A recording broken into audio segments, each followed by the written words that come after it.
Eu tava pensando aqui, tu tava comentando assim, que as pessoas elas não dão valor ao dinheiro, então que elas acabam gastando e consumindo o dinheiro que tem muito rápido, diferente do ouro, que o ouro as pessoas guardavam antigamente em casa porque viam valor e aquilo ali ia valorizar. Eu já fui uma pessoa extremamente consumista. Eu continuo sendo uma pessoa consumista, mas não no nível que eu era anos atrás. Ou seja, é um processo de autoconhecimento, de aprendizado, de autocontrole, de saber o que você quer na hora que você pode ter aquilo, né? Então, assim, eu, por muito tempo da minha vida, vivi à base de cartão de crédito, fazendo dívidas, parcelando tudo, e fazendo dívidas. Às vezes, já passei por situações que eu não tinha dinheiro para pagar o meu cartão de crédito integral, então era pedalada em cima de pedalada. E aí, aquela bola de neve, ela aconteceu algumas vezes na minha vida. Já tive que ir até o banco negociar a dívida que eu não conseguia pagar, e aí tive que fazer negociação com o banco. Então, assim, eu sou uma pessoa que eu já passei por várias dessas situações na minha vida no passado. E eu não pensava que o dinheiro, meu dinheiro não vale nada, ele vai se valorizar. Não era esse o meu pensamento. Meu pensamento era, eu quero conquistar as coisas, eu quero ter as coisas, eu tenho crédito, eu posso parcelar, eu vou seguir fazendo, eu vou seguir minha vida. As coisas estão acontecendo, me convidaram para um aniversário, para um barzinho, eu vou lá, passo no cartão, não tenho dinheiro, eu parcelo. Eu preciso de uma roupa, eu vou no shopping e vou, sei lá, comprar várias roupas novas e vou parcelar em 6 vezes. Eu vou, sei lá, eu vou fazer, quero fazer uma viagem, tô cansada de estar em casa, tô estressada, quero viajar final de semana, não tenho dinheiro, azar, vou botar em 12 vezes no cartão. E aí aquilo ia se sobrepondo. E era assim que a coisa acontecia. Eu não ficava pensando que o dinheiro ia, eu não entendia o sistema financeiro. Né? Mas tu pensava, eu quero consumir agora. Eu quero consumir agora. Eu mereço, eu tô cansada, eu quero viajar, eu não quero ficar em casa, ou sei lá, sabe? Aquele pensamento de merecimento, porque, tô cansada, trabalhei o mês inteiro, agora vai ter o feriadão, eu quero ir, azar, não tô nem aí, eu vou botar no cartão. Não tenho dinheiro, mas eu vou dar jeito. Mas isso porque tu não tinha um pensamento que o Bitcoin traz, que é, será que eu gasto isso agora? Quanto esse valor vai valer? É isso! Sim, é isso. Eu não tinha o pensamento de que o meu dinheiro ia se desvalorizar.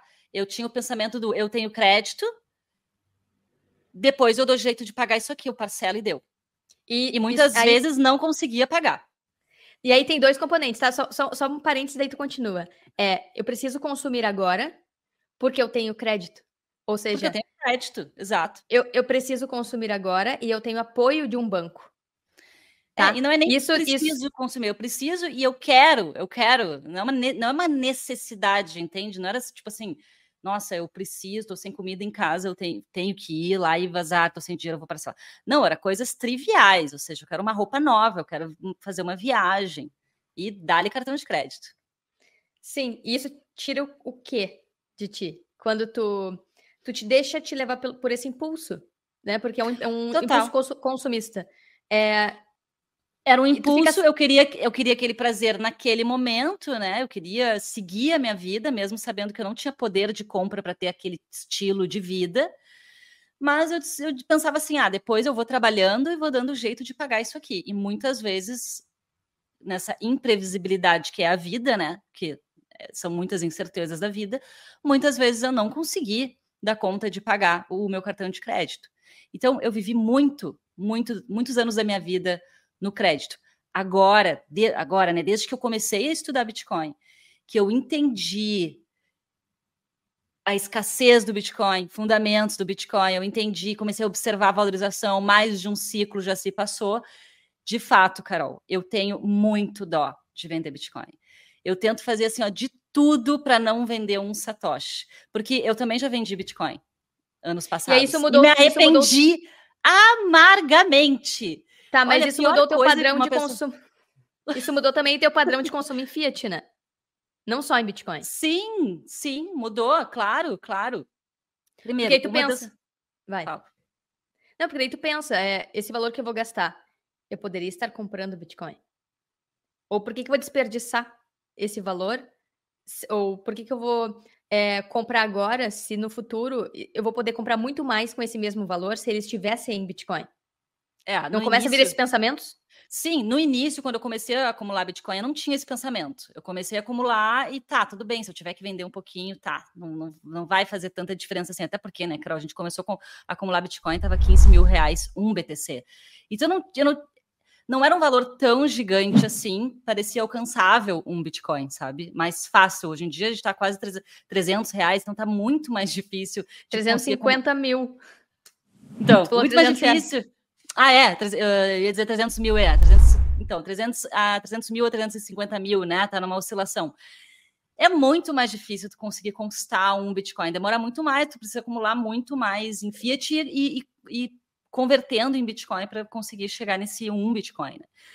Então, com o tempo, nas vezes que eu, durante esses 5 anos, já que a gente está aqui na internet educando sobre Bitcoin e acumulando Bitcoin, por algumas vezes eu fiz essa burrada, para não dizer outra palavra, de vender alguns satoshis.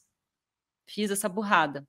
Aprendizados, porque hoje eu olho para aquela venda, clico lá na carteira e olho aquela venda e vejo que aquele valor que naquela época eu converti para Fiat, hoje está muito mais. Então, um arrependimento é uma coisa assim amarga, sabe? Dói no coração.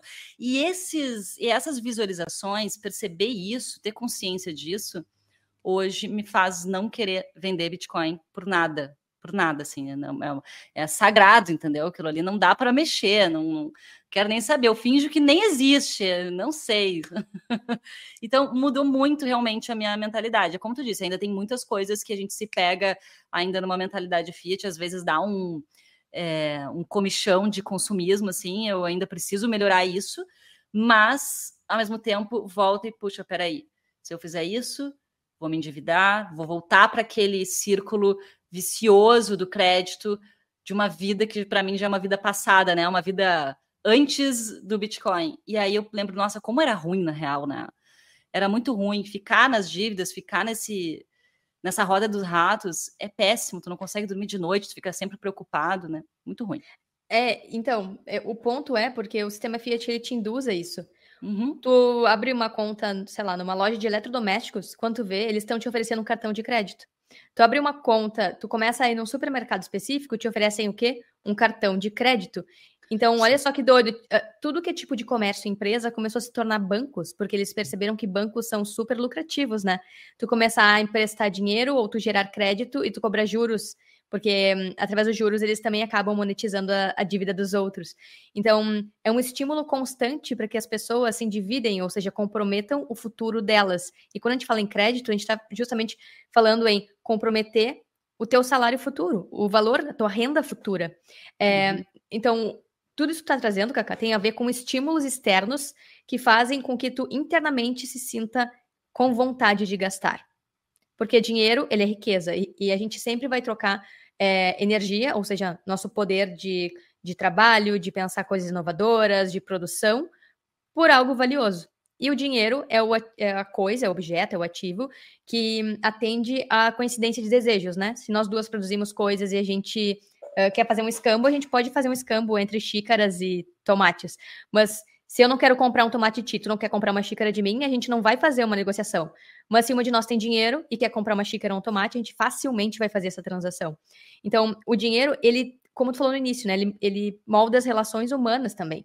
E a nossa relação com o dinheiro, e a nossa relação também com em quem a gente confia para deixar o nosso dinheiro, e em quem a gente confia para comprometer o nosso futuro. E aí, quando tu fala em crédito, quando a gente faz seja um financiamento ou assina um cartão de crédito, por exemplo, e algum banco, alguma loja nos dá crédito, a gente gera uma relação com aquela instituição, com aquela empresa, e aí a gente começa a ficar dependente desses intermediários. E essa é outra coisa que o Bitcoin muda, né? No sistema Fiat, a gente é induzido a confiar e a deixar nossa riqueza, nosso dinheiro, que a gente trabalhou tanto para ter, para conseguir, para ganhar, com esses intermediários. E isso tira muito, muito, muita autonomia das pessoas. Ou seja, já aconteceu comigo, com a minha família, que é quando você conseguiu acumular um valor, você deixa no banco, né? Rendendo ali na poupança, por exemplo. O pior dos exemplos, poupança é onde a maioria dos brasileiros ainda deixa dinheiro, né?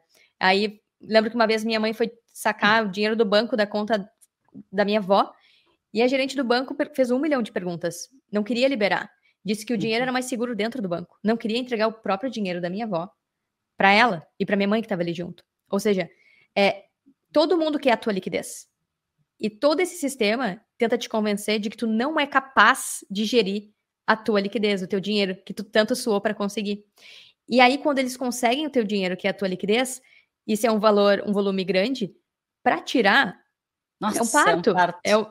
Então, olha como todo o sistema Fiat, ele também nos induz a confiar muito mais em terceiros e menos em nós mesmos.